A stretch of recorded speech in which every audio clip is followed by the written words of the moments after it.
Hello and welcome to another episode of Alf's Zoo. Today I have Leslie Minnix-Wolfe with me, and together we're going to discover application performance management. Welcome to the zoo, Leslie. Hey Alf, how you doing this morning? I'm doing well. Have you been out running? Have you already? Oh yes, I ran in the snow and the ice this morning. We have had a lot of bad weather in the last week, and it doesn't stop me from running, but it actually makes it a little bit more interesting. You have to be a little bit more careful when you're out there, but it's fun. How many miles do you run a week? Probably somewhere between 60 and 70 miles a week. I run 7 days a week. I run in a good month.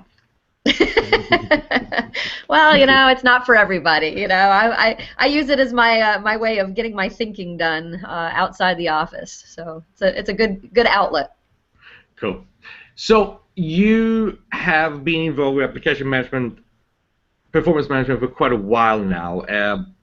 Help me understand what it is. I sort of get a notion from the name of it, but what is it, and how has it changed over the last few years? Okay.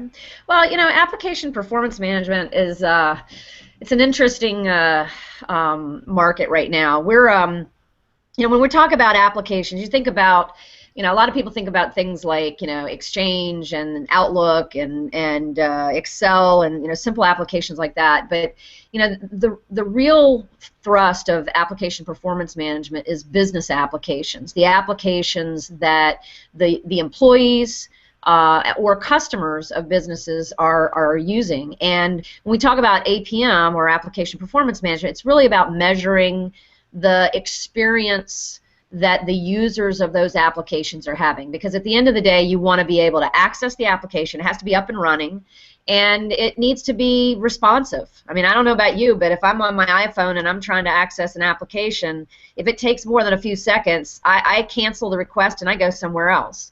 And that's exactly what businesses are struggling with. Is today they don't know what their users are doing. They don't know that their users are getting frustrated, whether those users are employees or external customers.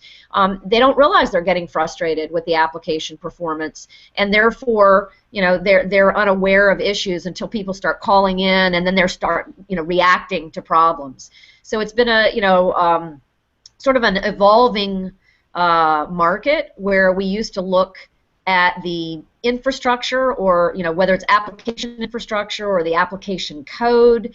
We would look inside the applications and what's supporting it, and we really didn't have any clue what was happening to the users. And I think there's been a big shift in the last 18 to 24 months or so, where customers are starting to realize that they really need to understand what their users are seeing, because there's just too much stuff going on. I mean, I kind of look at it as there's all kinds of alerts happening. How do you know what you're going to work on?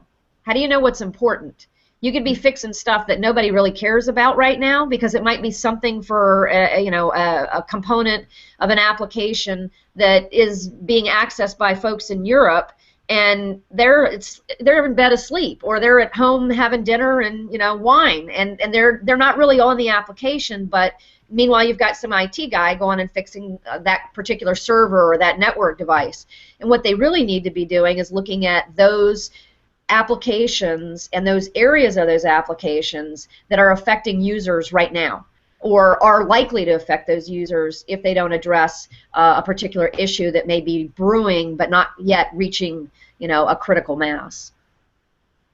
If I would buy an APM system, what do I get? I have to set up server, software. What would a normal installation look like from a hardware software standpoint? Well, it varies, depending on the, vendor solutions that you're looking for. But, what a lot of vendors, including BMC, are doing is they're, developing solutions that are much easier and lighter weight. There's SaaS offerings out there. There are on-premises offerings. Depending on the granularity of the information you want to collect, you might need to deploy agents into the infrastructure to collect the information.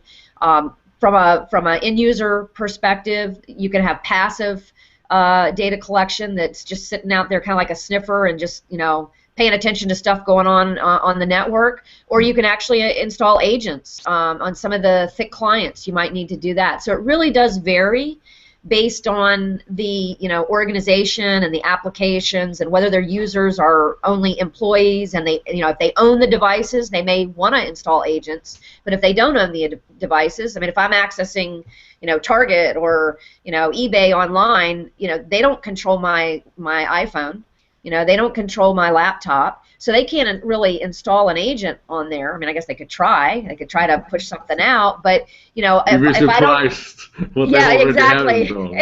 And then we all we go in and delete it, and it doesn't work. So in those instances, it's a lot easier to deploy a solution that is going to just sit out on the network and listen to the traffic and be able to collect information. So it really does depend on the type of organization, the type of business you're running, the type of applications, and also the maturity of the IT organization.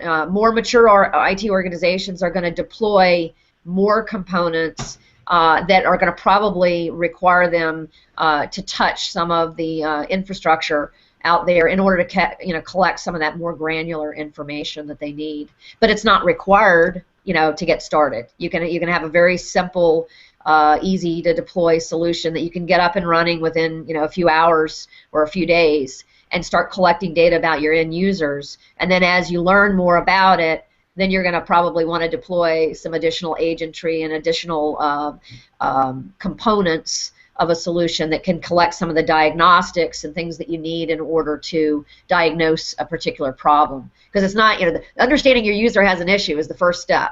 The second step is, okay, now what do I do to fix it? What's actually causing the problem, and what have I got to fix? And that's where you start needing to collect more granular diagnostic and tracing information about the applications.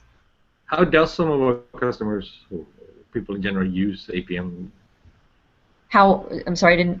How do they use them? What will be a good use case or a customer example? A good use case. Well, there's a variety of them. I actually had an interesting conversation with a like a health care provider, a service provider, and one of the things that they use the end user experience because they have patients basically that are in-home customers, and they're getting services from doctors and nurses and the like, but they're living in their own home, so they're not like in a facility. And when they don't have access to information about doctors and medicines, and maybe they're ordering food that they need delivered to the house because they're not able to get up and around, it can become a life or death type of situation if they don't realize that their customers, their end users, are not able to access the information they need. But one of the interesting things that they learned with our solution is that they had a situation where there was a concern that they may have failed to meet some of their HIPAA compliance, that some of the information had been provided to the wrong people, and they were able to actually use the end user monitoring solution to prove that there had been no failure in compliance, and that they were able to prove the fact that only the right people had access to certain information, because they could track exactly who had accessed what information and when. And so that was an interesting and not necessarily the typical use case that people think of for an APM solution. No, I was thinking more like Sony Entertainment and their whole gaming console thing, Well, and that's a good example too. I mean, there's tons of examples out there. I mean, I don't know about you, that this week I had a trip scheduled, and we had quite a few cancellations and flights, and I can tell you my user experience at the airport was less than stellar, but at the same time, it was a lot better than it has been in previous years. I mean, 10 years ago, I wouldn't have been able to be on. I was on 2 phones at the same time, trying to, cancel a hotel reservation and reschedule my airfare and locate my luggage. And I was able to do a lot of that while I was actually at the airport. So having access to those applications was critical. And I can tell you that there are certain airline industries that are customers of our end user experience solution, and it's really a powerful capability for them to make sure that their users have access when they need it. Yeah, I'm here at the BIMC Exchange in Redwood City. We were actually, and one of the speakers said that you come to the airport, you check in, you change your seat, you upgrade, whatever it is.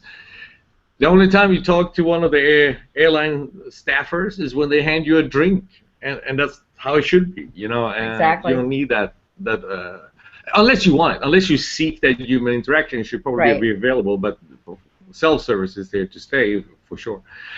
What do you see as the next big change or movement in performance management? Is there any specific trends there?